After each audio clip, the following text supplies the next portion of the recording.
Hello and welcome. Welcome to the TWNS, Tewkesbury, West Cheltenham, Newham and Staunton Primary Care Network presentation and discussion about asthma. You may be aware that we have done a presentation before. There were some issues with the sound and we apologise for that, and hence we are repeating the presentation today. So if you saw it before and there were bits you're missing, absolutely do have a listen again, but please listen in. And we will cover lots of things about asthma. As a general sort of introduction, what is asthma? Why do we get asthma? How do we treat asthma? And very pertinent is the changes to asthma management that have come in over the last 12 months. We really want to address asthma, what to do if you're struggling, if you or your family are struggling, and that is a really important message we want to get across of how to manage and how to support you when things are not working out well with your asthma. Asthma is common. In the UK, around 7.2 million of us have asthma. That is 8 in every 100 people. Asthma is very well managed in the vast majority of us, and we are here to support with asthma management. But sadly, sometimes asthma doesn't go well. In the UK, 4 people die every single day of asthma. Of those 4 people that die, 2/3 are preventable by good management. We don't fully understand what causes asthma. Asthma often starts in childhood, but adults too can develop asthma later in life. Family histories definitely are a factor. Allergies are a factor as well, and often linked with eczema and hay fever. Asthma does not need to control your life. With good management and good support from the team, from your local practice team and respiratory nurses, people can be incredibly successful and manage their asthma. I had a look around on the internet to see who I didn't know who had asthma. David Beckham, our ex-England football captain, had asthma. Paula Radcliffe, a marathon runner, had asthma. Darren Gough from cricket. Bradley Wiggins, who won the Tour de France. They all had asthma and managed incredibly well. And we wouldn't have known they had asthma. Outside of the world of sport, Harry Styles, singer who's using his breath all the time, of course he is, has asthma. The single best way to manage your asthma is to take your medications regularly, to listen to the advice, even when you feel well, to reuse your medicines regularly. We are here to help. We are here as a medical team to help prevent and actively treat asthma. The best approach is knowing what to do to manage your asthma and knowing what to do if it were to go wrong. My name is Jeremy Welch. I'm a GP here in Tewkesbury. I'm joined by Lisa Healy and Anne Williams, our respiratory specialist nurses, and we'll run through lots of the common questions that we hear every day about asthma, and we'll address the changes that have come into place. So I think we'll start with a very simple question to you, maybe not a simple question. Anne, what is asthma? So asthma is a long-term condition that affects the airways and the lungs. As Jeremy says, it can affect all ages, but often very commonly starts in childhood. What does it do? It causes inflammation and narrowing of the airways, making it hard to breathe. We've got an example here of some airways. So this one here is what's considered a normal, healthy airway. It's got some muscles around the outside of the airway, and it's got a clear tube so you can breathe in and out. When you have asthma, your inside of your airways become inflamed. The muscles outside the airways tighten. You can get some excess phlegm in there. So when you look at these two airways side by side, it's clear to see that through one you can breathe easily, through the other, that's why breathing gets difficult in asthma. Excellent, I really like that. I often talk about the sort of tie. You may not like my example. I talk about patients with their tie, when I used to wear a tie when I was at work. My windpipe is down the middle, and at times that tie gets narrower and more inflamed, and the mucus lines it and makes it even more inflamed. And that's why at times the air will whistle like a recorder, like we all used when we were at school. So, that's what we want to prevent. What causes asthma? Very interesting question. We don't actually know. There is no one cause that we could say this is why you've got asthma. So when I have patients come in to see me and they'll say to me, well, why have I got it? Well, I can't give you a definitive answer why you've developed asthma. However, I can tell you what the predisposing risk factors, which increase your risk of having asthma. The first one is this genetics. Jeremy highlighted at the beginning that the family history, we're always asking about family history, which family history of respiratory conditions, including asthma, but also of allergies. Allergies including eczema and rhinitis. The more of these risks you have, the more likely you could come to develop asthma. And we move on to environmental factors, allergies like dust mites, pollen, mold, pets, and even fumes. Some people find that these trigger and may cause them to have this tiredness and have these symptoms. We've got occupational risk factors, which is fumes again, chemicals, dust. And our bakers, if they don't wear the protective clothing, they will be inhaling and breathing in all of the flour and the dust on a day-to-day basis, which we know can predispose them to respiratory conditions such as asthma. Respiratory infections in early life. We do know from history and we do know from evidence that babies that are born preterm with or low birth weight can cause respiratory problems in their younger life. We often refer them as the recurrent wheeziness, wheezy infants, because as their lungs mature and as they grow, they often don't have these symptoms once they we never say we outgrow asthma, but what we can actually say is they can outgrow these early respiratory symptoms. Well, that's why one of the reasons we do not diagnose asthma very often in the under 5-year-olds, because it could be these are the other reasons. We now know over a period of time that we realise that there's a big overlap with respiratory symptoms with people who are overweight and obese. So a risk factor in childhood. So because of the way that our anatomy is, gaining weight around the middle can push up the diaphragm and cause our lungs to be a little bit more squashed. Also, asthma at any age, if you are particularly carrying a lot of weight around the middle, it will be more difficult to manage the symptoms of asthma if you're carrying much weight. Thank you. Thank you. What are the common symptoms that we see and we hear about and patients should look out for with asthma? Okay, so the one people will say, I wheeze. Now, what do we mean by a wheeze? It's like a whistling sound, but it's not on breathing in. It's trying to get that air out. A lot of patients say, well, I can breathe in fine, I can get the air in. They can't get it out. And as Lisa explained, those tubes are becoming tight, they're becoming narrow. So as the air is breathed out through them, it is on that expiration, they get that whistling, wheezy sound. Alongside that, there can be shortness of breath.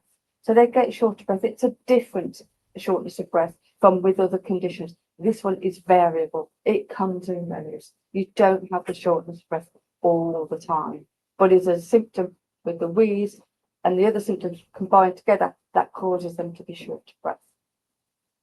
Coughing. Coughing isn't often the only symptom that patients complain of, particularly in children.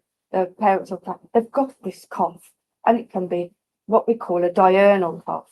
So it's not there all day, every day, but they can see it first thing in the mornings and early evenings, and sometimes into the night.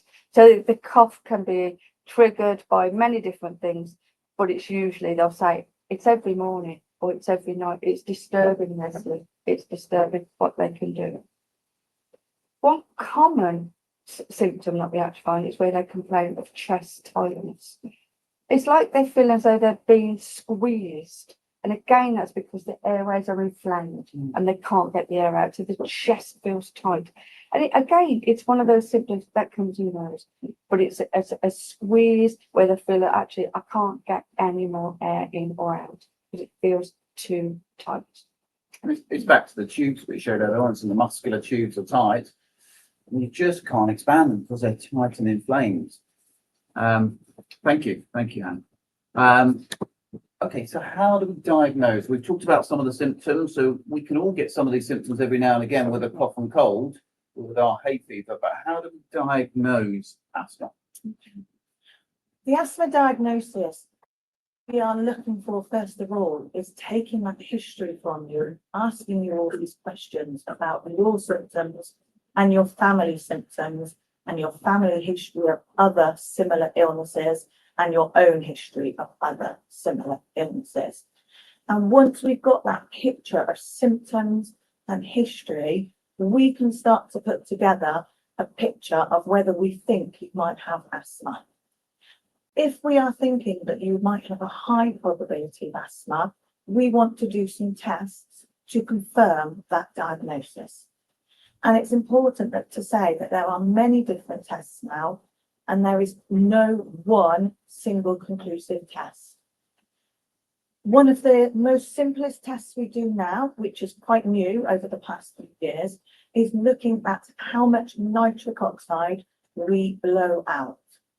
When our airways are tight and inflamed, and they've been like that for a long time, we will produce more nitric oxide, which isn't harmless to it, but it's something we can measure.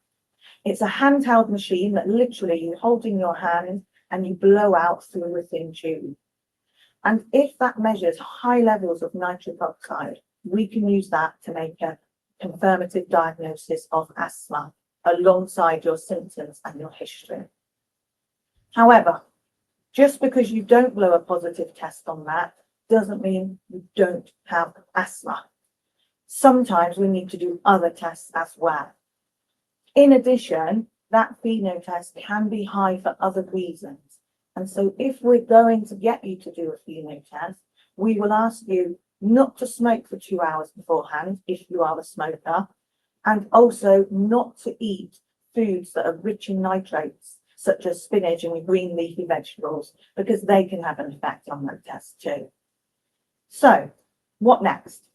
If we can't use that pheno test for whatever reason, we can look at doing a blood test or looking at a blood test that you might have had done in the past 3 to 6 months.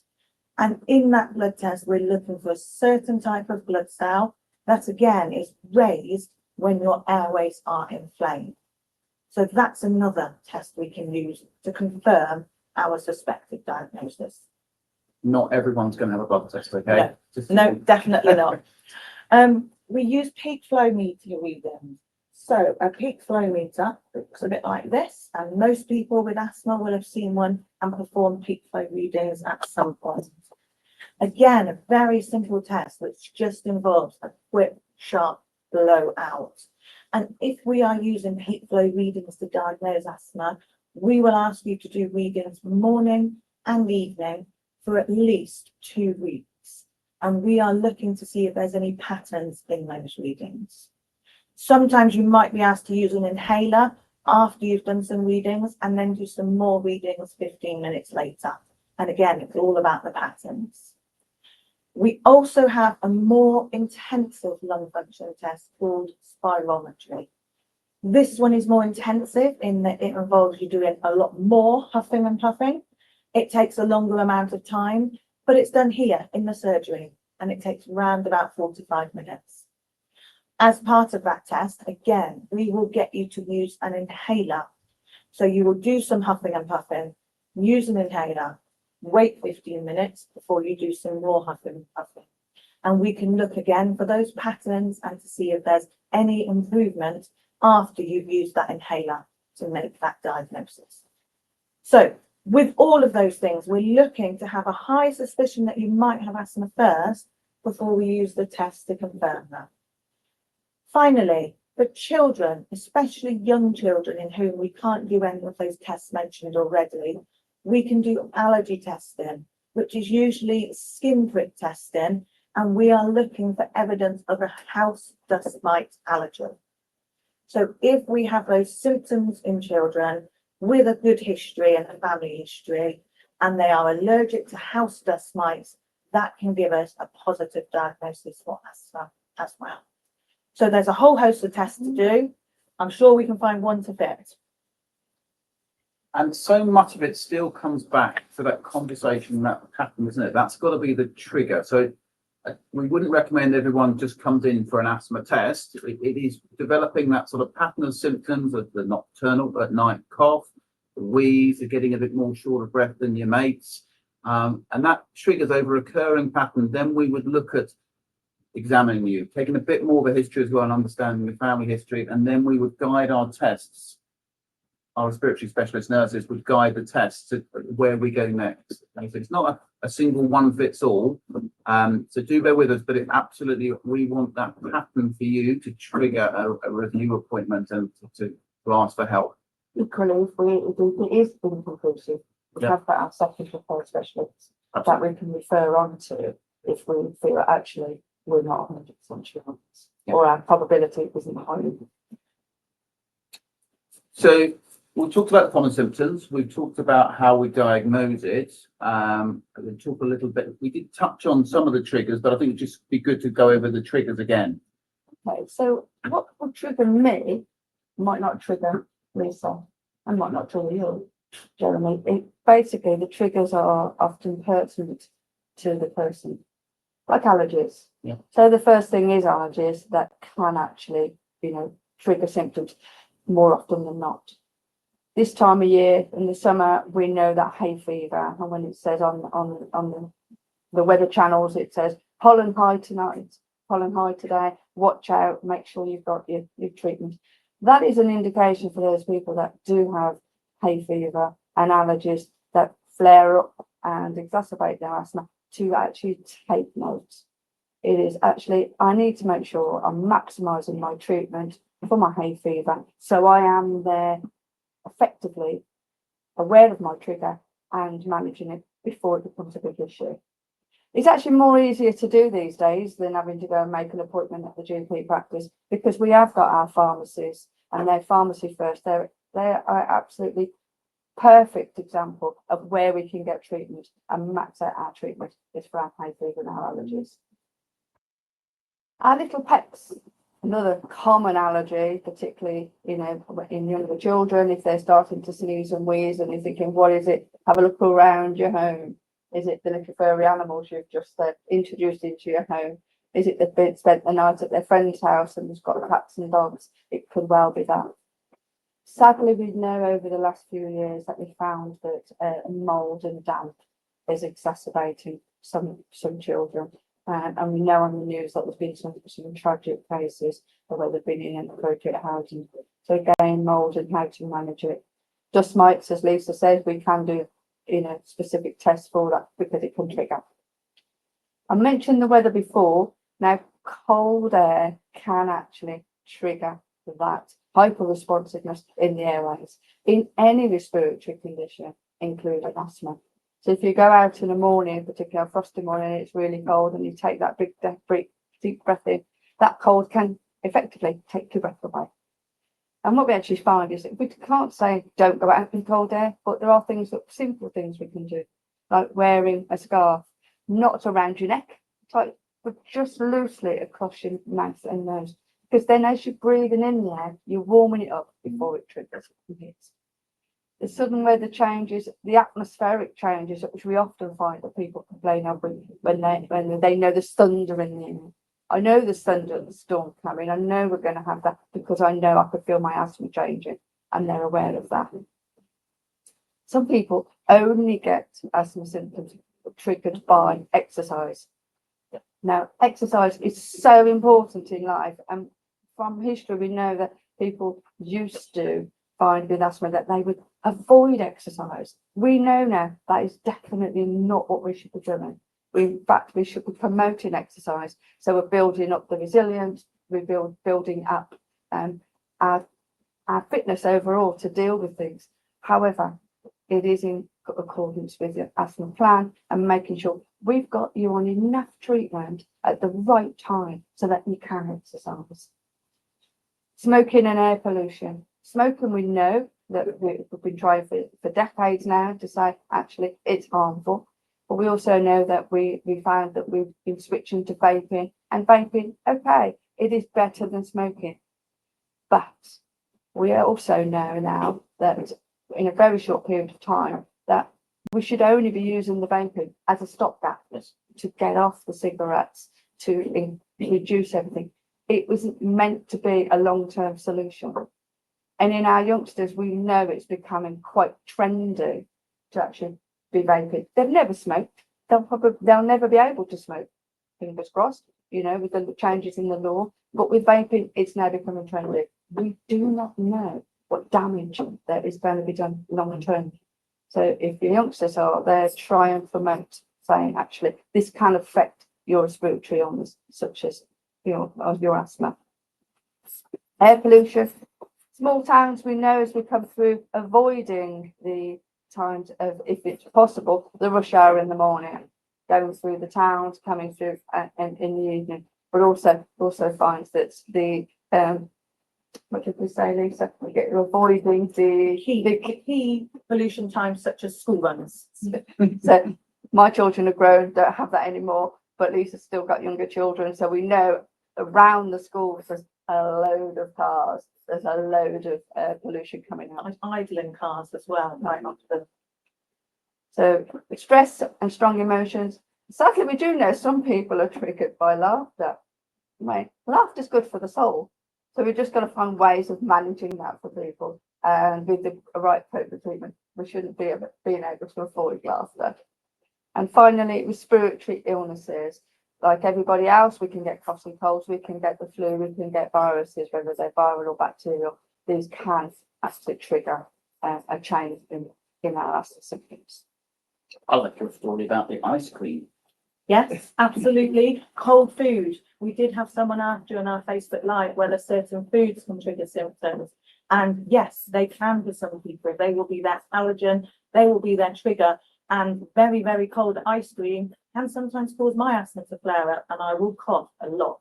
And that's quite common. Very, very cold foods, cold drinks can flare up symptoms.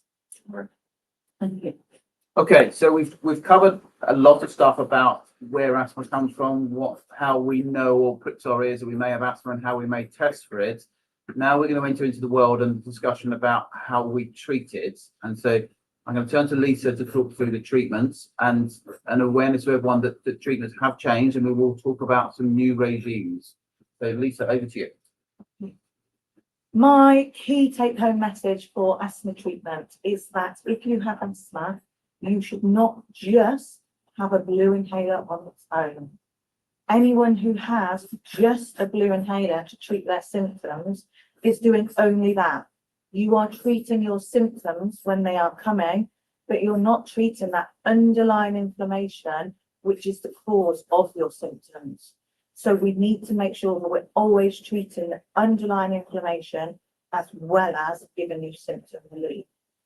And with that in mind, the treatment guidelines have changed now. So for a newly diagnosed asthmatic, you will no longer be given a brown inhaler and a blue inhaler. You will be given a combo. And this is mainly for children aged 12 and over and adults. We will talk about children, younger children and adults. So that combination inhaler contains an inhaled steroid medication, which works down in your lungs, but doesn't have an effect on the rest of the body. And it also contains a reliever medication, which is quick acting. So it's going to hit those symptoms, but it's also a longer acting too. So you will have that symptom relief for longer. And mild, what we call mild asthmatics, you might only be getting symptoms once or twice a week, if that, will be put onto what we call an AIR regime, which stands for anti-inflammatory reliever. So you're getting that reliever medication and that anti-inflammatory treatment all in one. So you will have an inhaler to use as and when you have symptoms only. If you're getting symptoms a bit more frequently than that, 2 or 3 times a week perhaps, you will be put onto a combination inhaler again, and often it's similar inhalers to what you'll put on if you've just got that mild asthma. So it contains that inhaled steroids to target that inflammation and a long-acting reliever as well. And you will be put onto what we call a MART regime, which stands for maintenance and reliever therapy, all in that one inhaler. And with that, you will often be told to take it 1 puff in the morning, 1 puff in the evening, and you can use that same inhaler for extra doses during the day or night. you will be given guidance on how many extra doses is appropriate to take. For those of you who are already asthmatic and might already be on treatment, you may well have a brown and blue inhaler, or a purple and blue, or a red and blue. But there's lots of different inhalers. And if that is the case, absolutely fine. Keep taking that preventer inhaler even when you feel well. Normally it's 1 or 2 puffs in the morning, 1 or 2 puffs in the evening, and you have your blue inhaler to use as and when you need it. But our key thing with treatment is that we should be stopping you getting symptoms in the first place. So if you are using a blue inhaler more than twice a week on a regular basis, your asthma is not controlled and you are at high risk of having an asthma attack or an asthma exacerbation. And as a rule, all surgeries now are trying to pick up on that. So if we notice that you are requesting your blue inhaler too often, we will be getting in contact with you and saying, do you actually need this blue inhaler now? And if so, book in with your asthma nurse because we need to make adjustments for your treatment. As a rule, guidelines say if you're needing more than 2 blue inhalers in a year, your asthma is not well controlled. Other medications that can be used for asthma include Montelukast, which are tablets generally taken at night, which work in a different part of the airways, and they can be used for adults and children. Newly diagnosed children aged 5 to 12 years old, however, will often still have a brown inhaler, and again, it's all to do with licensing of the inhalers, what kind of inhalers children have enough flow to use. We're also trying to move patients over to more environmentally friendly inhalers. And that's because the traditional inhalers, which look a bit like this, do give out gases that can harm the environment. And so we're moving more towards dry powder ones, which don't contain the same propellant. Again, there are hundreds of different inhalers, and so one size doesn't fit all. If we ask you to try a dry powder inhaler and you don't get on with it, fine, we can put you back onto your old style inhaler like this, but a different colour. But there are lots of different dry powder inhalers. There's ones like this, like this, like this, like this, and many more. So we could normally find one that will suit you. Often the combined inhalers that you use as an air regime and as a MART regime are the dry powder inhalers. And they're good because they don't need a spacer to use with them, because it's your pulling in of your breath that generates them. If, however, you are on this style inhaler, whereby you shake it and then you press it and breathe in, you should be given a spacer to use with it. And that is whether you are an adult or a child. When you use an inhaler like this, it sprays out easily that far. So if you imagine spraying that into your mouth, it's going to hit the back of your throat, it's going to hit your tongue, you'll taste it, which many people think is good, but it's not. Because what you're tasting in your mouth and at the back of your throat isn't getting down to the bottom of your lungs where it should be. Therefore, you should use it in combination with a spacer. Again, there are different types. There's ones with mouthpieces, there's ones with masks which go over your mouth and nose. And this helps disperse that medication. So when you take that gentle breath in, it does get down to your lungs, which is where it is needed. Well done. Brilliant. I mean, so the main take-home message is that whereas in for 12 and above, we used to use a lot of blue inhalers, and we all did it. We all prescribed them. We all encouraged them, and they did work. They were the sticky plaster. They were opening up the airway, but they weren't addressing the inflammation in our tubes that was making our asthma worse over years. So we did get relief, and they did work, and they still do work, but there's a better way of working. And in the combination, the anti-inflammatory reliever inhaler, which contains 2 things. It does contain the steroid, which reduces the inflammation, and it also contains a super blue, I call it, inhaler. So it works just like your blue inhaler, but it actually works even longer. I think it's worth addressing just quickly the concern about steroids. We talked a lot about steroids and we're introducing steroids into people's lungs. Now, these are not Olympic run fast steroids. I know I talked about the sport people with asthma. This is anti-inflammatory steroids. And these are minute amounts, aren't they, that are powdered or aerosolized and spray into the surface of the lungs. They're not going into our bloodstream. They're not producing steroid effects on our body and that we may have read about or be concerned about. They are just lining the inside of the airway, the inflamed bit with the asthma. So do you want to just quickly run through air and mask one more time? Absolutely. So air, anti-inflammatory reliever. That is for people whose symptoms are infrequent, maybe once a week, twice a week at the most, sometimes even less than once a week. And typically with that inhaler, you will get your combination inhaler to use as and when you need to use it. If you are needing to use it on a more regular basis, if you are getting symptoms more than twice a week, we will start you on a marked inhaler, which is basically a more regular air inhaler. So you're getting that anti-inflammatory and reliever treatment once in the morning, or maybe 2 puffs in the morning and in the evening, and you can use that same inhaler during the day for your reliever also. Brilliant. Thank you. And have you got some hot tips on management?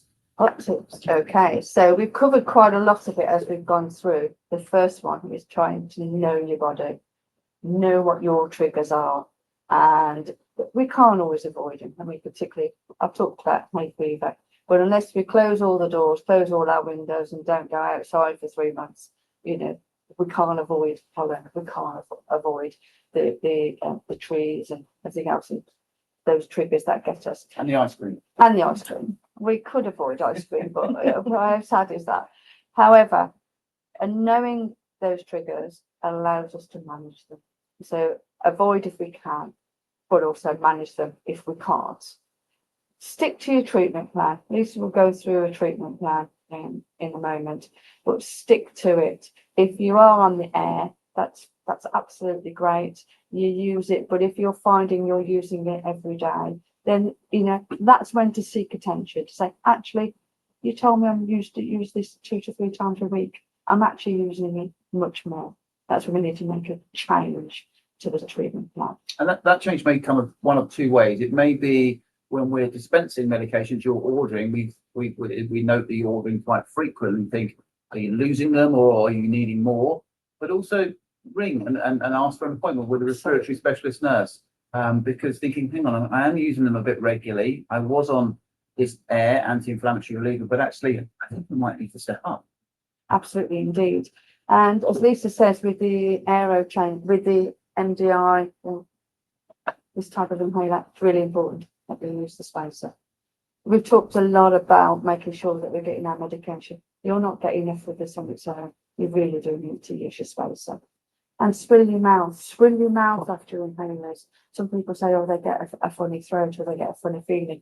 After your inhalers, swill your mouth, and then that symptom should be okay. Have a written asthma plan. Now, we'll talk a little bit more about those, but we talk about our asthma reviews. They really are important. But we're now sending out more and more. We're having asthma reviews with questionnaires sent out to patients, empowering you to actually letting us know what symptoms you've got. So it's exceptionally important that when you get that questionnaire, and it's usually around your month of birth, so it ties in with other long-term condition reviews, so that when you get it, that you're honest. It is your time to say, actually, no, it's not going so well. I've been having these symptoms. I have been using my blue inhaler on a more regular basis. There is comment boxes in there that you can add other symptoms, because what that will actually do, the respiratory nurses look at every single one of these questionnaires that come in. That's our prompt to say, actually, this person's not controlled. But if you're there ticking the box, oh, everything's absolutely fine, because you've got asthma and you're expecting to have symptoms, or that's not the case. We're looking for good asthma control, which means no daytime, no nighttime, and no exercise-induced symptoms. So we should be able to do all our daily activities without being affected by our asthma. And that's your chance with those plans to, those reviews to say, this isn't working. Yeah, that's a really good point. So we are trying to make the world more convenient with the text and the messaging out for asthma reviews as a sort of a simple sieve. And so we don't want to drag everyone in. If things are going really well, fantastic. But if things are not going well, just be honest. Please let us know, because we, and especially Lisa and Anne and the respiratory nurses at your practice, they want to see you if your asthma is not working and you're using a bit more inhaler, or you can't do the things you want to do, or you're coughing more at night, or you're getting short of puff when you're running around with the kids or at work. Absolutely, that's your opportunity. Tick the box, be brutally honest, and we'll get you in and have a really good look at things and adjust your asthma plan. Because as we talked, really, as I said early on, look, David Beckham, Bradley Wiggins, we want you to be those people living your best life, and asthma shouldn't stop you. We can help you. As Lisa's explained, we talked about the action plans up to now. They're different, aren't they, for each person? Absolutely. Your asthma management plan should be individualised to you. Again, one size doesn't fit all. So asthma plan, we've got a couple over my shoulder here on the board for those eagle-eyed that can see. So they will look different at different surgeries, and they will be different. And some people will it will be texted through. Some people it's written down, and some people will keep it on their phones. Some people will just know what their asthma plan is. So it's not always a sort of engraved in stone thing, but it's knowing what your plan for you is and how you manage your asthma and what to do if things are not going well. As a general rule, an asthma management plan should say on here what your maintenance treatment is. What if you're on a preventer, be that MART or standard preventer, it should say what is that preventer, how many doses you should be taking. And that's normally in a green section. Green, everything's going great, this is where we are. Amber section is when things are getting a little bit worse. You might be having a few more symptoms. You might be needing to use a few more puffs of either your blue reliever or your combination reliever, which is fine. We want you to use that for symptoms. But if those symptoms are going on for a period of time, then we need you to seek help. So if you are using higher doses of your inhaler on a regular basis, or you're needing higher doses for more than a few days and things aren't improving, let us know. And finally, there's a red section about asthma attacks and what to do when things go a little bit wrong. And that's a really good link for the sort of next topic I want to talk about. And this is when things are not going well. This is we want to talk about asthma attacks, asthma flare-ups, asthma exacerbations, whatever you want to call it, when things are not going well and you're struggling with your breathing. And that can be a little bit, that can be a lot, because asthma can be serious and asthma can escalate. I gave some scary figures at the beginning that 4 people die in the UK every year from their asthma. 2/3 of those are absolutely, totally preventable. So I'm now going to turn to Lisa again to talk about asthma attacks, asthma flare-ups, and when you're struggling with your asthma, what to do. With an asthma attack, again, as we've talked about symptoms varying from person to person, an asthma attack will vary from person to person. But the key features are, number one, breathlessness. You will be what we call severely breathless.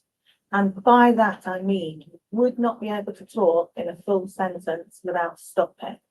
So it may be that you're having to stop every couple of words, to take a breath in, because you can get that breath in, but it's trying to force it out. That is the problem. So it's getting severely breathless so that you cannot talk in a full sentence.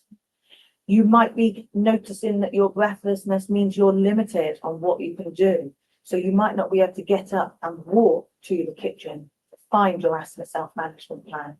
And that is why we say it's important to know your plan, know what to do. So in an emergency situation, it becomes second nature, not having to go looking around for that piece of paper or find it on the phone. You may well be wheezing. And usually that is on that breath out because your airways are narrow and you're really having to squeeze that air out. So you may be wheezing and making a bit of a whistling noise. For some people, it's more of a cough. So again, when you're trying to force that air out, when we cough, we almost generate a bit more pressure with forcing that air out. And so for some people, it may be persistent coughing non-stop. Obviously, that's a difficult one to clarify because when we have viral infections or chest infections, when we have coughs, we can cough for periods of time whereby it feels like you're just coughing non-stop. But it's different in an asthma attack. It's that persistent coughing whereby you're trying to squeeze that breath out and your chest will feel tight as well because your airways are being squeezed. Sometimes it can feel like you've got an elephant sat on your chest. It's that horrible, tight feeling where you're struggling. In some people, if you're struggling with getting oxygen around your body, you might notice your fingertips or your lips are going a little bit blue. And that's because your body is working hard to get oxygen to the important places, like your heart, like your brain. So your peripheries, your outside extremities, not all that important. So you might find that you're going a little bit blue. So you're having an asthma attack, what do you do? If you have a blue inhaler, you will need to take 10 single puffs, 1 minute apart. And that minute apart is really important. If you're on this style of inhaler and you're using it through a spacer, the minute apart is so that you've got time to give that inhaler a little shake so the propellant and the medicine can mix again, but also to repressurize that inhaler. If you go take 3 puffs into a spacer, you will not be getting 3 full doses of that medication. So it's a case of taking that 1 puff, waiting a minute before you then do that second puff, or 10 puffs altogether. Once you have taken those 10 puffs, if you feel better, fantastic, but please let your surgery know. Because if you've had an asthma attack, we need to address what's caused that, what we can do to prevent it happening again in the future, and whether you might actually need some steroid tablets to help you get through that exacerbation. If you have taken those 10 puffs and it hasn't helped, you're still feeling those symptoms, now's the time to call 999 for an ambulance and state that you're having an asthma attack. Whilst you are waiting for that ambulance to come, if it has been 10 minutes since you called and they haven't come yet, we want you to take another 10 single puffs of that blue inhaler. If you are on a combination inhaler, so you just have 1 inhaler that you are using for your preventer and reliever, it is similar, but you only need to take 6 puffs. Again, a minute apart, 6 separate puffs. If you feel better afterwards, fantastic, let us know. If you don't, again, call an ambulance. And if that ambulance has not arrived within 10 minutes, use another 6 puffs of your inhaler.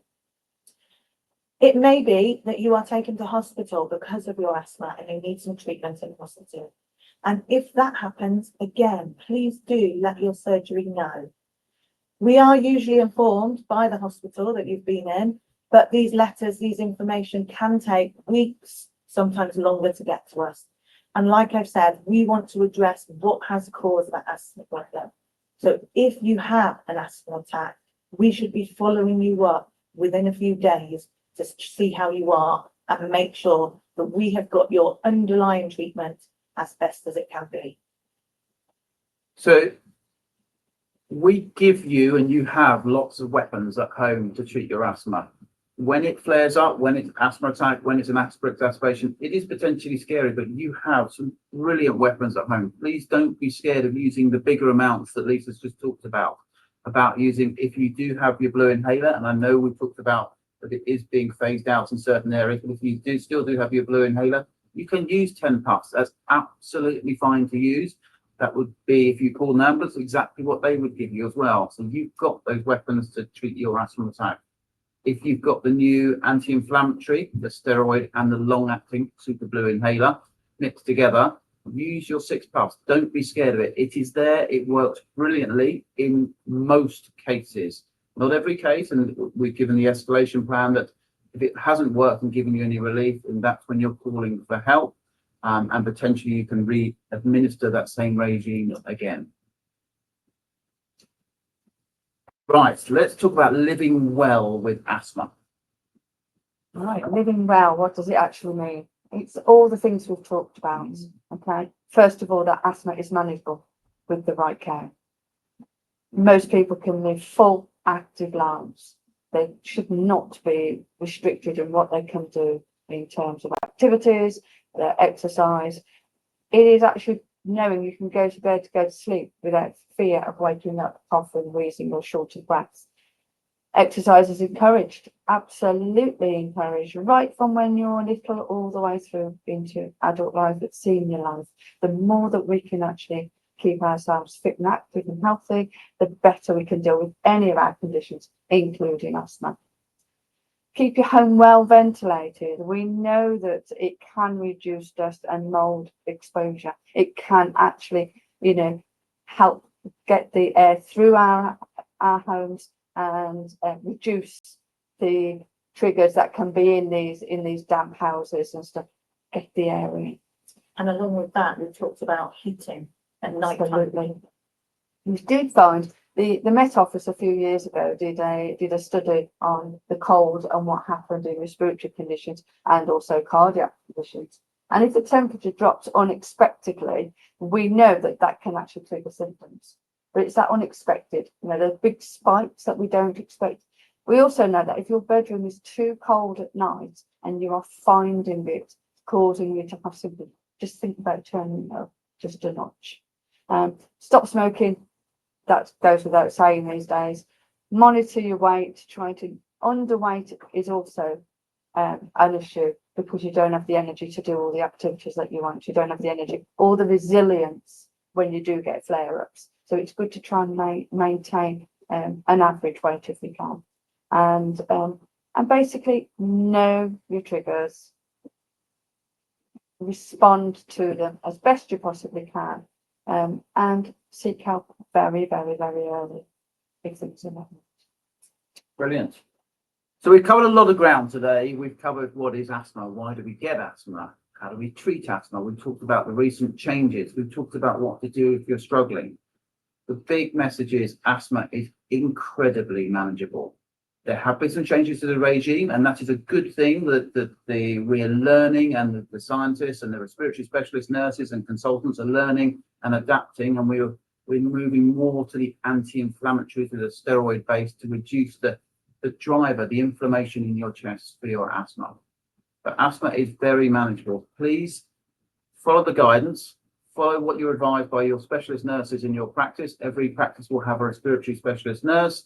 And they want to hear, if you're struggling, they want to hear about things. Use your asthma review. It is for you. It is for you to make your treatment the best it can be, because asthma shouldn't run your life. We should be able to manage it. And together with you as patients and with the specialist nurses, we should be able to make asthma, well, it's fine. This is my treatment and I manage it really well, nearly all the time. When it flares up, follow that guidance. Don't be scared of using extra inhaler. If you've still got the blue inhaler, it's 10 single puffs, taking the time in between the 10 puffs, not rushing them or putting them all in together. Or if you've got the combination inhaler, it is using 6 puffs of those, again, spaced out. That will give relief to most people for an asthma flare or asthma attack. If it doesn't, that's when you're calling for help, and you absolutely can repeat the treatment again. Thank you so much for listening. If you've got any questions, any concerns, absolutely the respiratory nurses in the practice are there, and the GPs are there to help and advise. And well done everyone for managing their asthma, and please use your reviews. Thank you.